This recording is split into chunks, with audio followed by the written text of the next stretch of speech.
I asked for a fuel that hands back every last drop, and I found one. You went looking overnight then and came back certain. The most generous fuel of all, and it is not made up. Correct and correct again, which almost never happens twice. So why are we not already flying somewhere on it? Because tonight has a price on it, and the price is enormous. Nothing left over, nothing wasted. That is what I wanted. And you shall have exactly that, right up until the bill arrives. You promised me the most generous fuel of all, so start there.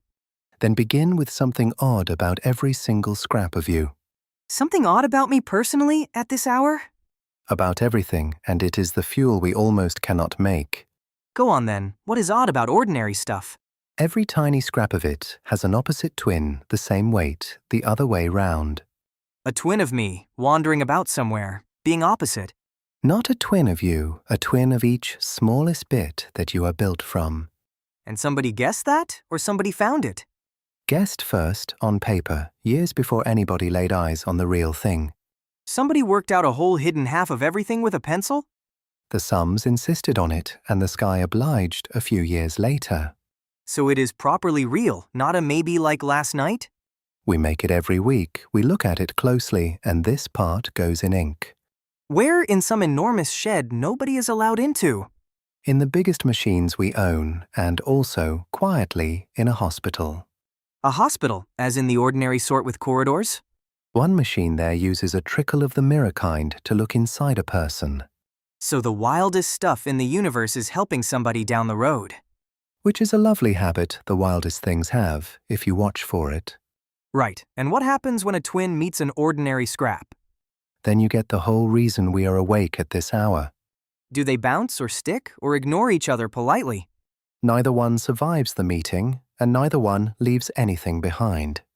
Here they are, the ordinary one and the mirror one, waiting. Nothing behind at all, no ash, no smoke, no leftovers? Nothing whatsoever, which is a sentence I get to say very rarely. Then where does all of it actually go?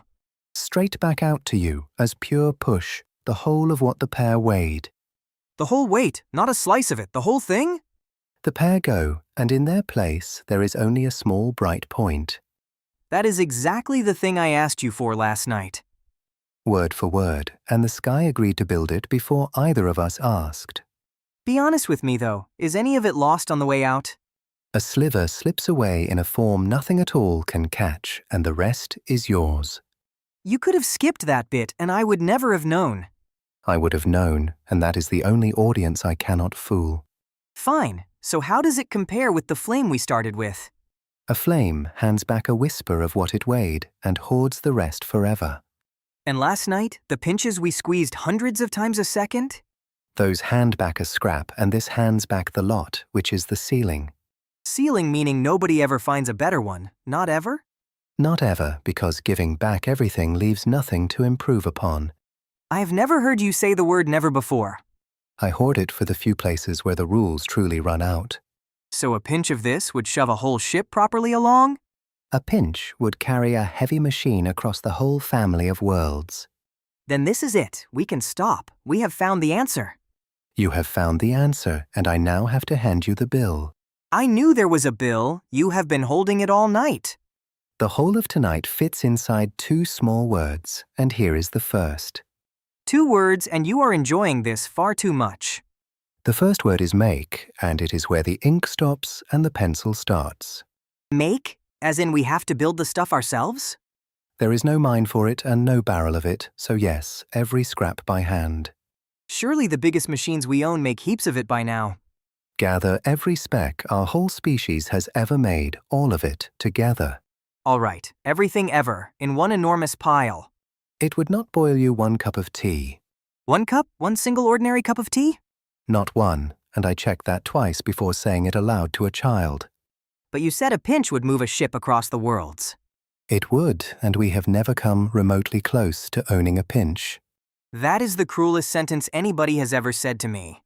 The universe wrote it, and I am only reading it out to you. Then just make more. Run the machines all week, all year. Here is the part that stings, because making it costs more than it returns. Costs more? As in we lose out every single time? You pour in a mountain of push, and you get back a crumb of fuel.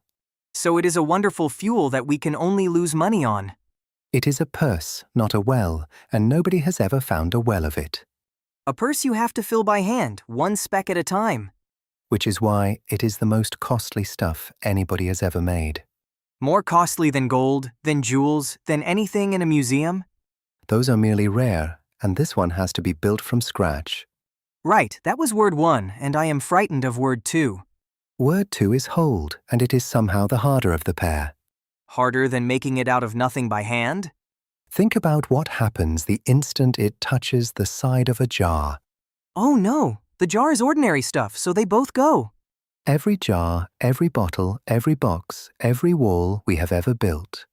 Then there is nowhere in the world to put it. There is one place, and it is nowhere, which is the trick of it.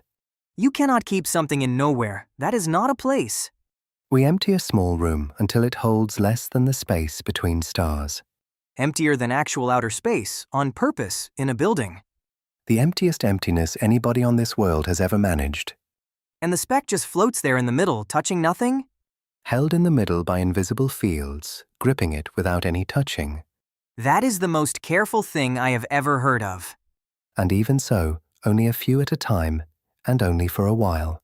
A while meaning years, or a while meaning tea time?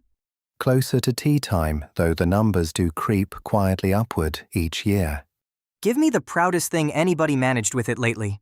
This spring, they drove a few specks across a laboratory in a lorry. A lorry, going along a road with the bumps and everything?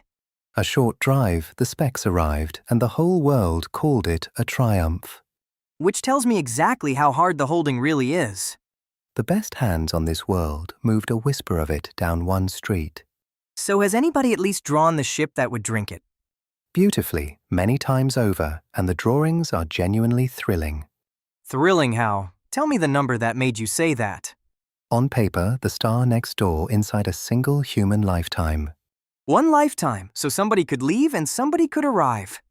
The same person, awake, seeing the whole crossing through. Say the next bit gently, because I can hear it coming. On paper, and every word after that phrase stays in pencil. Nobody has built the engine, have they? Not even a small one. Not one, and the people who hold the stuff say the making is the wall. The very people who could make it are the ones telling us no. Telling us not yet, which is a different word and a kinder one. At least we escaped a horrible trap from the other night. Every rung of this ladder swaps one hard problem for another one. So which one did tonight quietly hand me instead? You no longer struggle to carry enough, you struggle to make any and hold any. The perfect fuel, sitting behind 2 small words the whole time. The highest ceiling the rules allow above the humblest floor we can reach. And both of those are true at once, which is the odd part. 2 true things at once is the honest shape of nearly everything good. Then if even the best fuel cannot get us there quickly enough, then maybe the trouble was never the fuel, maybe it is the distance itself. Next time we ask whether a distance can be bent, so subscribe and come with us.